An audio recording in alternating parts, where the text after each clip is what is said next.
Әділ патша. Ертеде Түркістан шаһарында Бектұр деген патша өтіпті.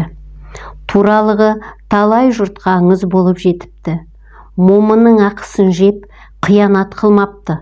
Даудамайда зесін қисық бұрмапты.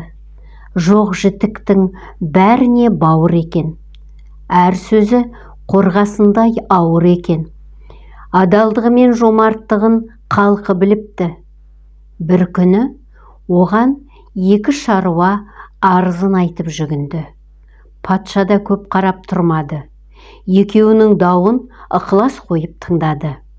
Істің аңысын аңдады, мәнісіне ой жүгіртіп барлады. Бұл пақырлар жердің төсін еміп, кәсіп қылып, еңбегінің есесін егін егуден табады екен. Бірі екіншісінің алқабын сатып алыпты. Көктем туа сайманын сайлап жер жыртуға барыпты. Көп өтпей соқаның түрені бір нәрсеге тіреліпті. Қос өгізі тарта алмай әбден шіреніпті. Содан топырақты қазып кеп жіберген екен. Ат басындай алтын көз қарықтырып шыға келген екен. Кедей байғұс басында қуана ұмтылыпты. Құдайым жоқ жерден берді ғой деп есі шығыпты. Бірақ ішінен бірін бүй деп тіл қатыпты. Әй, ол алтынның иесі сен емессің. Оны емденіп алғанмен бақытқа кенелмессің. Ұқсаң ойдың өресін егер, мұны өзінің егесіне бер. Содан кедей жердің бұрынғы қожасына барыпты. Ат басындай алтынды алдына қойыпты. Алдымен аз кем аялдапты, мән жайын сосын баяндапты. Жерді сатып алғаныммен алтынға ақы төлемеп едім.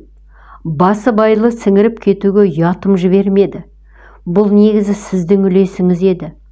Сондықтан алтынды алыңыз, қажетіңізге жаратыңыз, деді.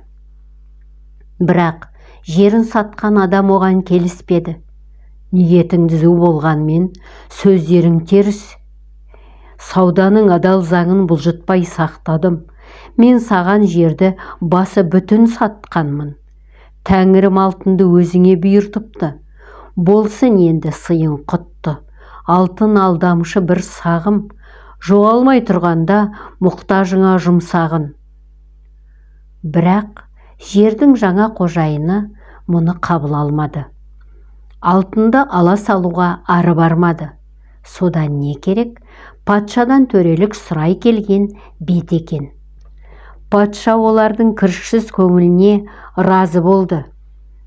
Жүрегі шаттық пен қуанышқа толды. Уәзірін шақырып, сен не дейсің? Деп сұрады. Оның да ақылын сынап көрмекші болды.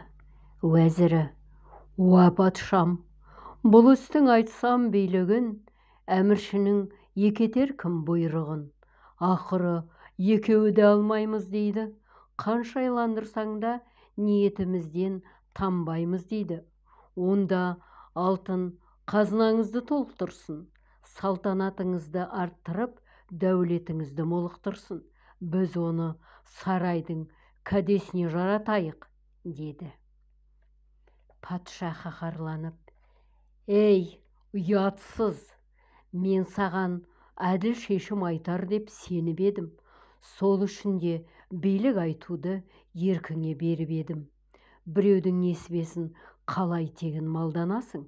Ағадал олжасын алып, қалайша жан бағасың?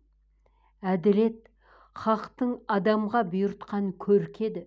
Сенің зымиян пиғылың өзегімді өртеді, деп күйінді. Сосын екеуіне бұрылды. Бала шағаларың бармайды? Перзент қой дүниенің дәрмені. Ең болмаса соларға тейсін жәрдемі. Болса егер алтынды бөліп бер, деді. Жерді сатқан диқан, тақсыр, менің ержеткен ұлым бар, деді. Сатып алған диқан, тақсыр, менің бойжеткен қызым бар, деді.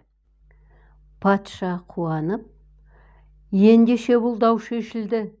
Айтайын соңғы кесімді. Ұл мен қызың отау құрып үйленсін. Тойын тойлап, шат-шадыман күйгенсін. Екеуіңде перзенттеріңнің қызығын көріңдер. Алтынды жастардың еншісіне беріңдер, деді. Содан патша екеуінің ұл қызын сарайға алдырды. Ризалықтарын берген соң некесін қиып, бір-біріне жар қылды. 30 күн ойын, 40 күн тойын қылды. Аш-арық пен пақыр міскінді де тойындырды. Ақ отаудың ішінде бақыт пен шаттық күйі шалқыды. Әкелері ат басындай алтында кеп сыйға тартыпты. Жігіттің аты Арслан, қыздың аты Айшешек екен. Көркі бір, бейне көктемде шыққан бәйшешек екен. Қуанышта күн өтті, апта мен ай, жыл өтті. Айшешек бір күні күйеуіне: «Әзизім, бір датым бар, көкейде жүрген ақыл бар. Мақыл көрсең айтайын, сенің де ойыңды байқайын», деді. «Айта ғой», деді Арслан. Сонда Айшешек: «Бұл пәниде қанша күн ғұмыр барын кім білер? Қамшының сабындай қысқа өмірде кім мақсатына жетіп үлгерер? Еңбексіз келген алтын бізге құт болмас. Оны кемтар не кедейге берсек, бәле де бізге сұқтанбас», деді. Бұл ақылды жан жары да құптай кетті. «Ей асылым, менің де қалауымды дөп бастың. Сендей жарды жер жаһаннан таппаспын. Дереу барып патшаға білдірейік, алтынды шын мұқтаж адам алсын деп тілейік», деді. Екеуі дереу патшаның дәрігейіне келді. Мән-жайды тегіс айтып берді. Патша екі жастың таза пейіліне қатты таңданды. Олардың баянсыз байлықты қаламайтынын біліп, ұзақ толғанды. Тағы да уәзірін шақырып, «Бұған не айтасың?» деп сыр ашты. Уәзірі бұрынғы өніне қайта басты. «Тақсыр патшам, асыл тастан, ақыл жастан, екеуі де алтынды қаламапты. Меніңше, бұл істері жарамапты. Олай болса, алтындары қазынаға құйылсын. Салтанатыңыз артып, дос сүйініп, дұшпан күйінсін», деді. Патша оны ала көзімен атып: «Сен тағы бұрынғы сарыныңа бастың. Сыннан тайып, әділдіктің жөнінен адастың.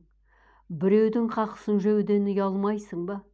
Әлде бұл алтынды игілікті іске жұмсауға қия алмайсың ба?» деді. Уәзірі жым болды. Патша сосын екеуіне: «Ендеше қарақтарым, бұл алтынды сатайық. Түскен пұлына жеміс-жидек көшетін алайық. Баршаға ортақ бау-бақша егейік. Миуалы дарақтарды баптап тер төгейік. Жемісін бүкіл ел жесін, қызығына кенелсін», деді. Қалайық бұл шешімге қайран қалды. Елдің қамын ойлаған жақсы бір жайды аңғарды. Арслан мен Айшешек алтынды сатып, ақшасын патшаға келді. Патша бір жақсысы жаңсақ басқан уәзірін жазаламайды екен. Оны түзету үшін дертінен емдейді екен. Одан артық нәрсе күтпейді, жаңа бір міндет жүктейді. Уәзірін шақырып: «Осы істі өзің атқар. Орындасаң басыңа қонар бақ бар. Өзекті жанға бір өлім. Мәлім емес өмір сүргенің. Тәңір алдында таза бол, арамдықтан ада бол. Әділдік пен адалдық қос қанатың болсын, ақылың мен қайратыңды ар ұятың басқаратын болсын. Қанаты қайрылған құс алысқа ұша алушы ма еді? Көңілін кір басқан пенденің ісі оңушы ма еді? Ақшаны алда, көшет сатып әкел. Әділ болсаң, бақшаң гүлденіп, көркейіп кетер», деп жұмсады. Өзіне сенім жүктелген соң, уәзірдей қарап қалмады. Адал еңбекті бағына балап талмады. Жеміс ағашының көшетін аямай сатып алды. Бір көшетке бір масқал алтын жұмсады. 90 көшетті көгертті.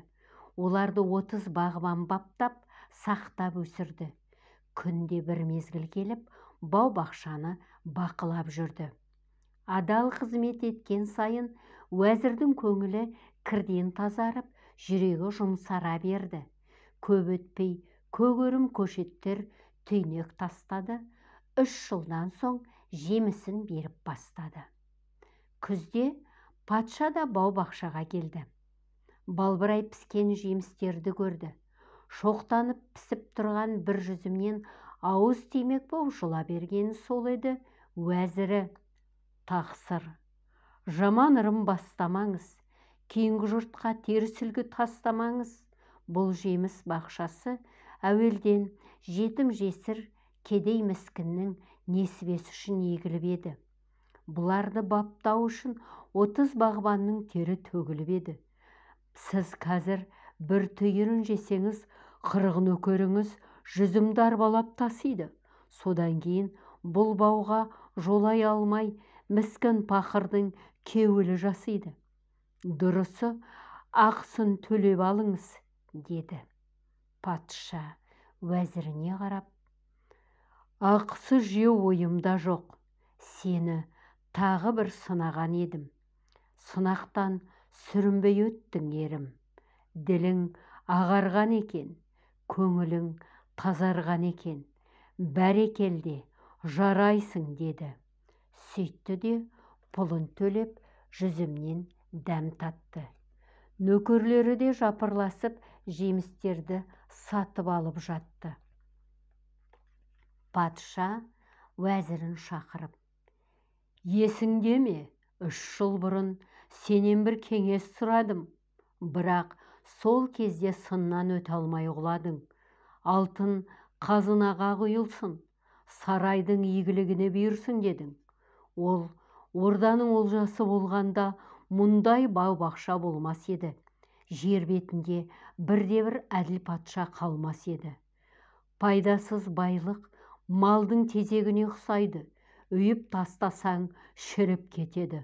Топыраққа шашсаң өсімдікке азық болып тәтті жеміс береді. Осыны ұқпай жаза бастың. Екінші рет сынағанда тағы адастың. Өйткені онда адал еңбек маңдай тер дегенді білмейтінсің. Біреудің дәулеті мен сәулетін күндейтінсің. Көңіліңде қара перде бар тұғын. Күншілдік кеудеңде үстем етті. Сені қуып жібергенмен орныңды өзіңдей біреу басар еді. Ақырында сарайымнан кие кетіп құты қашар еді. Саған сенім арттым, міндет жүктедім. Сен де адал қызмет етіп мақтау күтпедің. Көңіліңдегі қара перде жыртылды. Көкірегің кеңіп, жарық сәулеге ұмтылды. Әділеттің нұры діліңе дарыды. Енді сенің бағыңды барша жұрт таныды.